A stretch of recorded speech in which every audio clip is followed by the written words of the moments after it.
there are real risks to exposing students to AI without guidance, and not only guidance, but what the risks actually are to them and their long-term learning goals. I think of people that are really concerned about AI supplanting learning, where kids are skipping steps or getting an AI engine to create an essay for them. They didn't really remember much of the facts. Using AI alone is sounding like a really bad idea for students right now. But on the other hand, I see people who are using it in really creative ways. I also think there's a lot of great applications potentially for using it to help cut down on the data burden. Teachers or administrators who just don't have the time or capacity to go through the hundreds of student examples. And now I think there are tools to allow that to happen more easily. AI can be dangerous if it's used incorrectly. It can be a great coworker. It's never to really replace anybody. Like, we're not trying to stop people from learning, but if it's applied incorrectly, it can happen. There's a whole science around how to do that in better and more effective ways. If we're doing those things well, then adults should feel supported and feel confident and clear on what they're doing.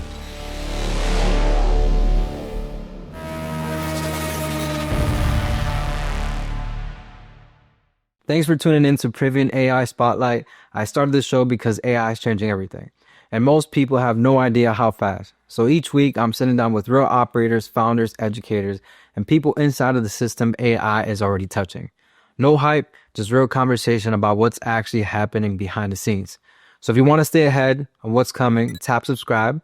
Now let's get into today's conversation. All right, welcome everyone to our first episode of Privion AI Spotlight. Today, I'm sitting with Dr. Eoin Bastable, who does incredible work in implementation science. He's also got his PhD in the University of Oregon, so he's done amazing work over there. And also in the state level, he supported the evaluation of over $40 million in educator workforce and investments. However, he specializes in implementation science. So for those who do not know you yet, can you tell us a little bit about your background and how you got started in the industry? Yeah, Giovanni, thanks for having me on.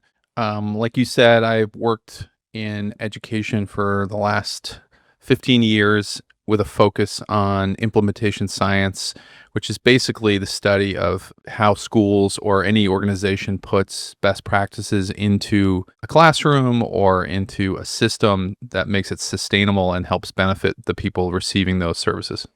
What inspired you to get in that industry? I know that was your main focus during your PhD, but what exactly geared you to that? Yeah, that's a great question. When I started working in schools, I was learning fairly quickly that there was a lot of really good ideas, say in September or October, those months that were being introduced to teachers, to principals, to help improve instruction or systems around the school. And a lot of that stuff would start off with a real bang, and there was a lot of energy around it. And then by Christmas break or early spring, people had kind of forgotten a lot of that work or had stopped doing it because there was a lot of other things on their plate. So I was just concerned that this great energy that we saw at the beginning of the year was lost, and some of the benefits to the kids were also lost. So that really got my attention, and then realized there was a whole science around how to do that in better and more effective ways. Let's say a fifth grader just tuned into the podcast and they want to understand this in a very basic level. So explain the science behind what you do. Yeah, so basically, for fifth graders listening, I would say they're probably more aware of this. Yes, go by the way. Yeah, they're probably more aware of this than anybody. I think really it comes down to most programs in a school, even really simple ones, require a team. So making sure there's a team in place to support adoption, or to use a simple word, just when you bring something new, a new idea into a building, helping a lot of people understand that you need a team. So you need people that represent different parts of the building. You need to have training in place, not just from day one, but throughout the whole process. And that training needs to be tailored for different levels of learners. So some people may be really knowledgeable in, say, a reading curriculum or a math training approach. Others may have no background whatsoever. So the training needs to reflect that. And then coaching and collecting data on when things are going well, say from observing things in a classroom, or watching students really get like fired up about some new approach that's being implemented, giving that feedback right back to the teacher or whoever's being trained to use that approach. And then lastly, you want to make sure that it's actually generating a meaningful outcome. So maybe you are looking at like grades, but you might even be looking at something like whether kids are attending that class at higher frequencies, or if you were to ask them some simple questions, they might be could say, "Yeah, I really like such and such a class because of A, B, and C." So like a survey or something like that.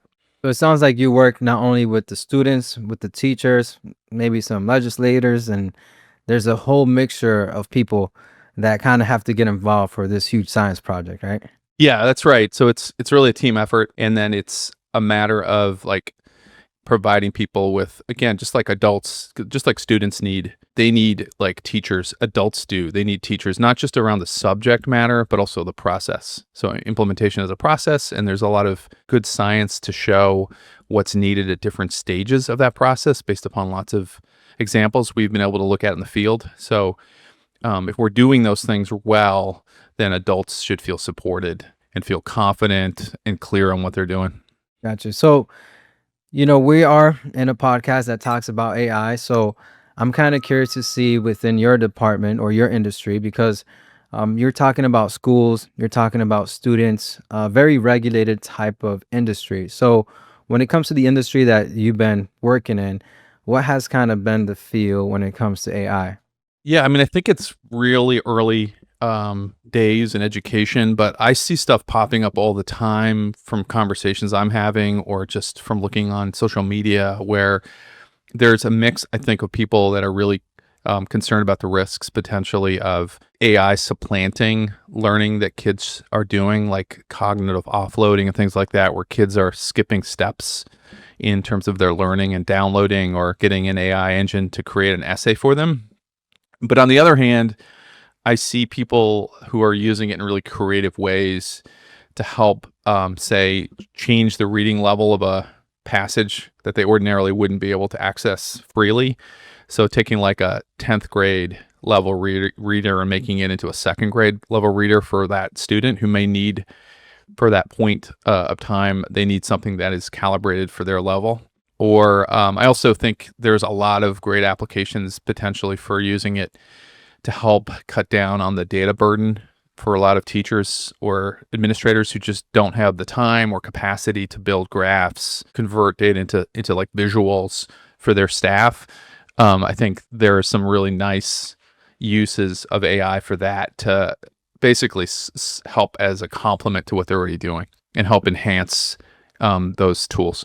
So you're saying on the data portion, something like where a teacher can go ahead and access data in a very seamless way. Let's say, I guess you were talking about data, different procedures and policies and all these other things, maybe curriculums that they have to consistently reference. So are you talking about them saving time while having a platform that allows them to access that data instantly? Is that kind of the idea of something that maybe teachers can use?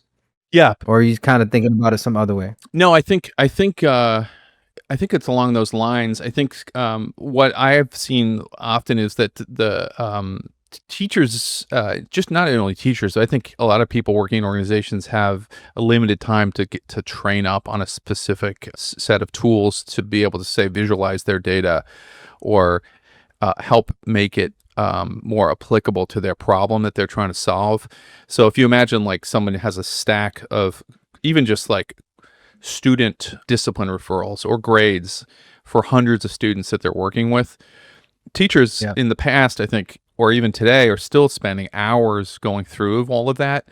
So if you can use AI as a tool to help you parse out some of the themes, some of the patterns in that type of data, I think it could begin to help as kind of a complement to teachers or to administrators to guide decision making around, something like implementing a curriculum. Like I was saying earlier, is it really working?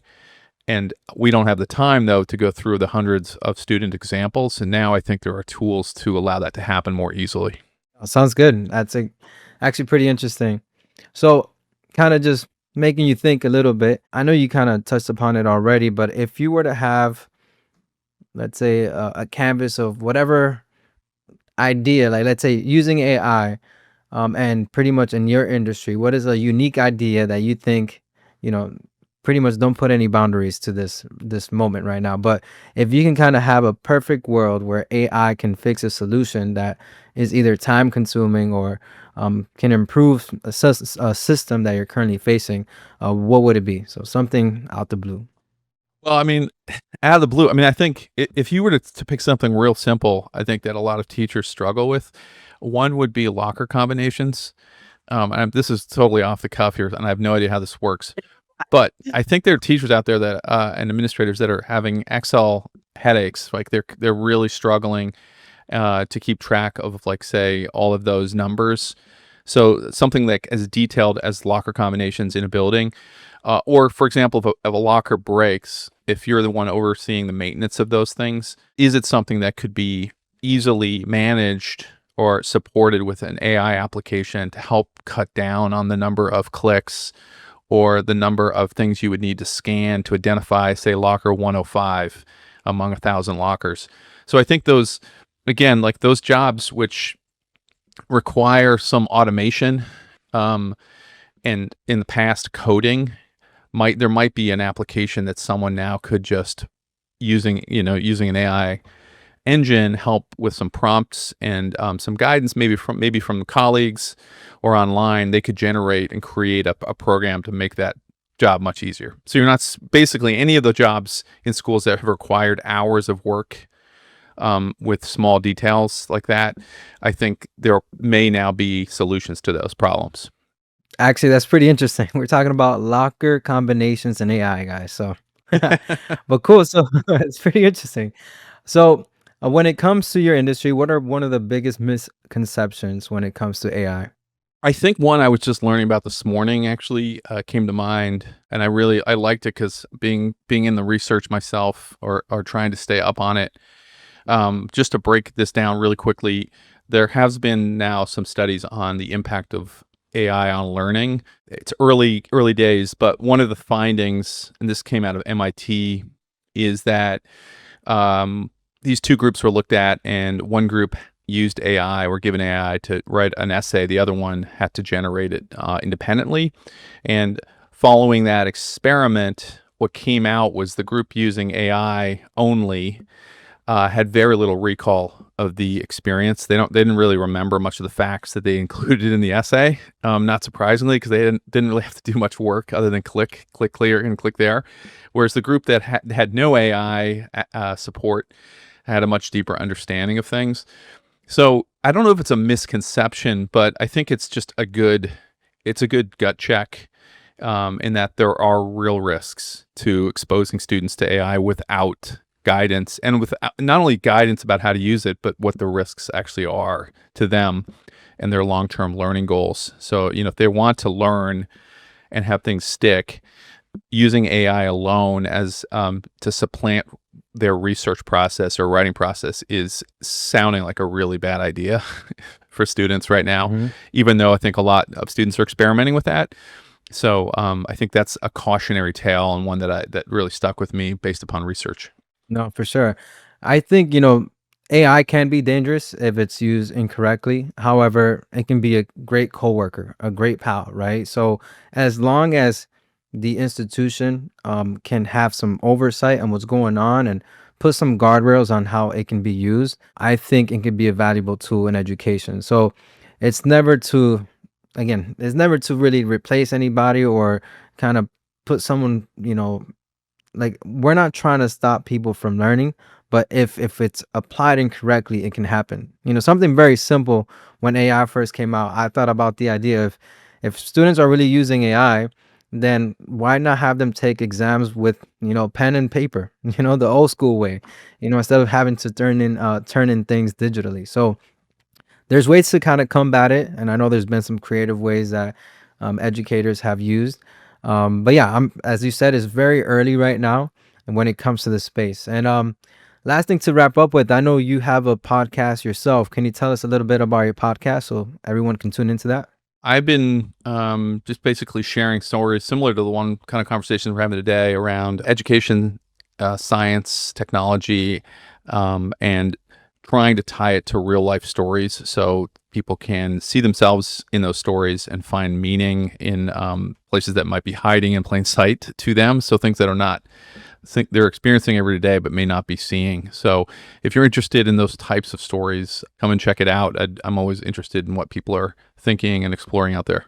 Great. How can they find you? Well, you could find me on Substack under Hiding in Plain Sight is the name of the podcast and blog, or you can just reach out at owenbastable@gmail.com. And I'm happy to chat there as well. Awesome. Well, you heard that. Check them out. Thank you so much for tuning in into the first episode. Please stay tuned as we feature more people, learn about different industries and how AI is impacting the world around us. Thank you so much. Thank See you. you in the next one. Thank you, Jivan. Thanks for watching today's episode. If you're interested in how AI can be used in your business or at work, I'd love to help you understand what that really looks like. I made a free tool called the AI Audit Assistant. It asks you a few simple questions and shows you exactly where your business is leaking time or money and where automation can help. It's simple, it's fast, and completely free. Just click the link below and enter your name and email, and I'll send your audit agent straight to your inbox. And if you got value from this conversation, subscribing really helps this channel grow. So thanks again, and I'll see you in the next episode.